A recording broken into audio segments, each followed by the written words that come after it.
के hit machine, trending star, super star, Bhojpuriya king Khesari Lal Yadav ji का, और छोट बहिन बहुत ही भोजपुरी के बेहतरीन गायिका जिसको आप लोग भी बहुत प्यार करते हैं, शिल्पी राज।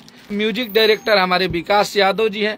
और सबसे बड़ी खुशी की बात है कि इसमें आप लोग को नया चेहरा देखने को मिलेगा। सब अपना हिट मशीन के इतना आशीर्वाद प्यार दे दी जा, इतना मोहब्बत दे दी जा, मोहब्बत से भर दी जा, जब तक जाके राके साइया मार सके ना कोई, भगवान जिसका बुरा ना करे उसका बुरा ना हो। तो आपको बता दें भोजपुरी के दबंग सुपरस्टार खेसारी लाल यादव का फिर से एक बवाल बोलबम सॉन्ग आ रहा है, जिस सॉन्ग का बोल है हिरौआ बम, जिसको सुपरस्टार खेसारी लाल यादव के साथ शिल्पी राघवानी ने अपनी आवाज दी है। इस सॉन्ग के राइटर मुकेश यादव है।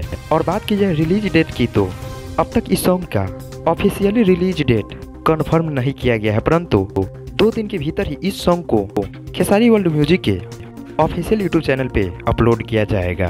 अब तक के लिए बस इतना ही दोस्तों, मिलते हैं नए वीडियो में नए कंसेप्ट के साथ।